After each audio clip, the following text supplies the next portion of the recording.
Hey aspirants, welcome to Neetify biology NEET 360 booster series. दोस्तों, आज मैं आपके लिए लेकर आया हूं नीट के top 10 most repeated biology PYQs. अगर आप नीट 2026 के एस्पिरेंट हो तो आपके लिए ये वीडियो गोल्ड माइंस है, क्योंकि इन्हीं क्वेश्चंस के टॉपिक पर बार बार एग्जामिनर ने ट्रस्ट किए हैं। तो लास्ट तक बने रहिए और आज मैं लास्ट में एक बोनस टिप्स भी दूंगा जो 100% एग्जाम में काम आएगी। तो चलिए शुरू करते हैं हमारा क्वेश्चन नंबर 1 से, जो कि है पूछ रहा है यहाँ पे power house of the cell. और ये जो क्वेश्चन है नीट में 4 बार आ चुका है, नीट 2012 में, नीट 2015 में, नीट 2017 में, नीट 2020 में। अब देखिए power house of the cell क्या है, तो इसका ऑप्शन है option number A Golgi body, option number B mitochondria, option number C lysosome, option number D nucleus.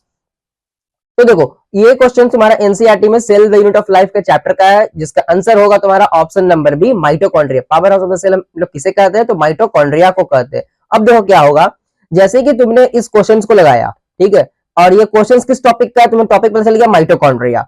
तो अब तुम क्या करोगे, ये टॉपिक को तुम नोट डाउन करोगे, एनसीईआरटी निकालोगे, एनसीईआरटी में से टिक आउट करोगे माइटोकॉन्ड्रिया। माइटोकॉन्ड्रिया वाला टॉपिक जो है यहाँ पर से एग्जामिनर बार बार क्वेश्चन बनाते हैं और इसी प्रकार का क्वेश्चन बनाते हैं। कभी power house of the cell किसे कहते हैं, तो कभी माइटोकॉन्ड्रिया में कितने मेम्ब्रेन होते हैं, कैसा शेप होता है माइटोकॉन्ड्रिया का, उसके अंदर जो इंटरनल मेम्ब्रेन होता है उसमें कैसा स्ट्रक्चर होता है, क्या फॉर्म करता है, ये सारे क्वेश्चन तुम्हारे माइटोकॉन्ड्रिया वाले टॉपिक से बनते हैं। तो तुम इस खास करके इस टॉपिक को ध्यान दो, ये जो क्वेश्चन पूछा है ये कौन सा टॉपिक से पूछा है और उसी टॉपिक पे तुम ज्यादा फोकस करो, ठीक है। तो ये हो गया तुम्हारा क्वेश्चन नंबर 1। और एक चीज ध्यान दो, अगर तुम वीडियो को देख रहे हो तो तुम क्या करना, पहले क्वेश्चन जो तुम्हारे स्क्रीन पे आता है तो फिर आने के बाद वीडियो को पहले पॉज करो, और वीडियो को पॉज करने के बाद तुम कमेंट में इस वीडियो का मतलब इस क्वेश्चंस का आंसर दो। उसके बाद तुम फिर वीडियो को प्ले करके तुम इसका आंसर देखो कि तुम्हारा सही है आंसर कि नहीं है। इससे तुम्हें क्या होगा, रिवाइज होगा, रिवाइज करने में तुम्हें आसानी भी होगी। अगर जो तुमसे गलती होता है तो तुम उसे आसानी से सीख भी जाओगे गलती से, ठीक है।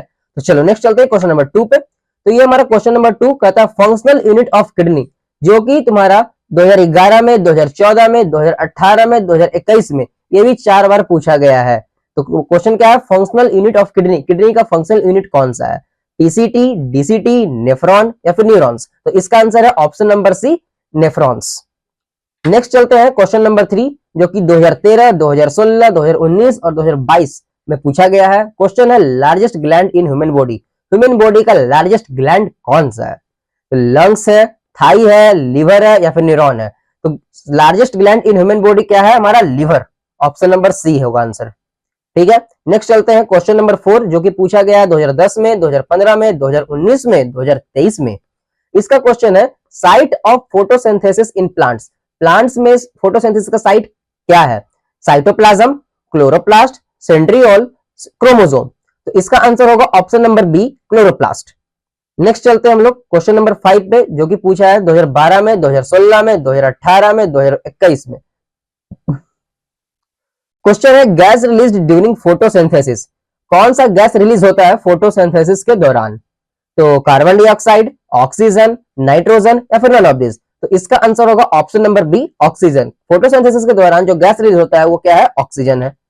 नेक्स्ट जो क्वेश्चन नंबर 6 है वो पूछा गया 2011 में, 2013 में, 2017 में, 2020 में, ठीक है। इसमें क्वेश्चन पूछता है फादर ऑफ जेनेटिक्स, जेनेटिक्स के फादर कौन है, Morgan, William Bateson, Reginald C Punnett या फिर जॉर्ज मेंडल। तो तुम्हें तो पता ही होगा कि मेंडल क्या है, फादर ऑफ जेनेटिक्स है। तो इसका आंसर जाएगा तुम्हारा ऑप्शन नंबर डी। तो देखो जैसे कि यहाँ पर ये क्वेश्चन था, इसमें पूछा कि फादर ऑफ जेनेटिक्स कौन है, तो पता चल गया तुम्हें जॉर्ज मेंडल है। अब देखो मेंडल वाले टॉपिक पे तुम ज्यादा ध्यान दो, क्योंकि मेंडल वाले टॉपिक से क्वेश्चन बार बार पूछे जा रहे हैं एग्जाम में, इसलिए तुम इस टॉपिक पे ध्यान देना, ना कि इस क्वेश्चन पे ध्यान देना। ऐसा नहीं कि आपको लगना कि इस क्वेश्चन को ही तुम 4 बार बैठ कर रट रहे हो, ये काम मत करना। जिस क्वेश्चन हो उस वो जो क्वेश्चन किस टॉपिक से पूछा गया उस टॉपिक पे ज्यादा ध्यान देना, ठीक है। चलो नेक्स्ट चलते हैं क्वेश्चन नंबर 7 पे। ये पूछा गया 2014 में, 2016 में, 2019 में, 2022 में। कहता है स्मॉलेस्ट डब्ल्यूबीसी, सबसे स्मॉलेस्ट डब्ल्यूबीसी कौन सा है, तो लिम्फोसाइट, मोनोसाइट, इरिथ्रोसाइट या फिर इओसिनोफिल्स। इरिथ्रोसाइट तो तुम्हारा डब्ल्यूबीसी है ही नहीं है, तो आरबीसी को बोलते हैं हम लोग इरिथ्रोसाइट। इसमें तुम्हारा आंसर जाएगा ऑप्शन नंबर ए, जो कि क्या सबसे स्मॉलेस्ट डब्ल्यूबीसी है।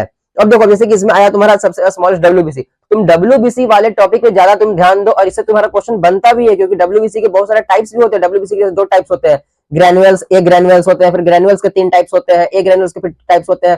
तो ऐसे ऐसे करके यहाँ पर बहुत सारे तुम्हारे इसमें मिलते हैं, कंपोजिशन मिलते हैं डब्ल्यूबीसी के, ठीक है, अलग अलग टाइप्स देखने को मिलते हैं, मतलब 5 तरह का सेल्स देखने को मिलता है डब्ल्यूबीसी में। तो यहाँ पर से एग्जामिनर ज्यादा क्वेश्चन बनता भी है और एग्जामिनर क्वेश्चन यहाँ से बनाता भी है, ठीक है। तो तुम लोग ज्यादा ध्यान दो डब्ल्यूबीसी वाले टॉपिक पे।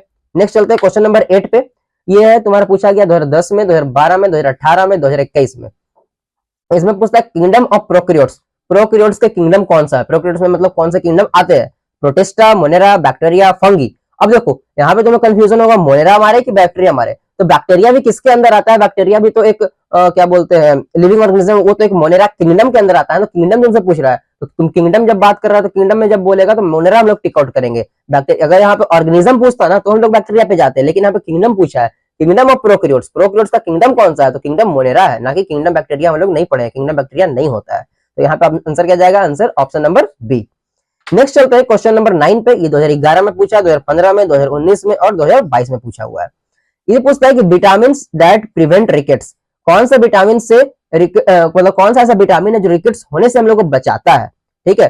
तो विटामिन डी, विटामिन डी अगर हम लोग लेते रहते हैं, विटामिन डी की मात्रा अगर हमारे बॉडी में अच्छा खासा है तो रिकेट्स हमें नहीं होगा, लेकिन विटामिन डी अगर की कमी हो जाती है हमारे बॉडी में तो रिकेट्स होने का ज्यादा चांसेस है, ठीक है। तो इसका आंसर होगा ऑप्शन नंबर डी। नेक्स्ट है क्वेश्चन नंबर 10।